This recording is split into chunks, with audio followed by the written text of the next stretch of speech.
मैं देश के वर्तमान हालत पर एक कविता पेश कर रहा हूँ कि हमारे नेताओं में और भिखारियों में क्या फर्क है।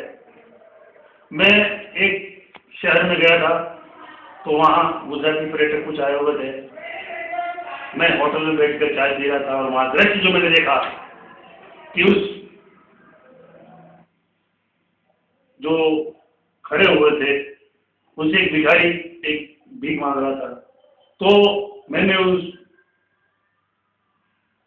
शख्स को नेता रूप देकर और भिखारी को मैंने जो पेश एक दृश्य देखा उसकी कविता मैं पेश कर रहा हूँ।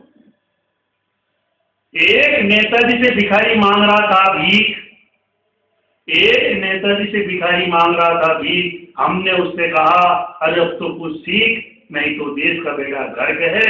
आखिर आप में और नेताजी में क्या फर्क है।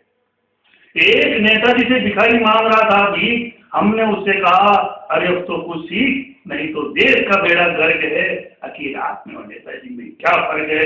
यह बात सुनकर भिखारी हमारे पास आया और जोर से चिल्लाया, अरे साहब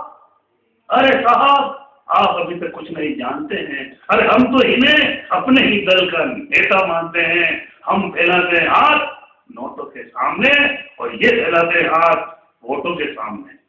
हम फैलाते हैं हाथ नोटों के सामने, नेताजी फैलाते हाथ वोटों के सामने। अरे बहुत ही फर्क तो बहुत और इतना है कि हमारे हाथ नोट करने के बाद जनता की दुआओं के लिए खुल जाते हैं, मगर नेता ये वोट लेने के बाद हमारी प्रिय जनता को भूल जाते हैं। अरे इन नेताओं की फौज ने कर दिया है हम लोगों को बदनाम। अरे देश से रक्षा करो इन भ्रष्टाचारी नेताओं से। हे राम हे राम हे राम।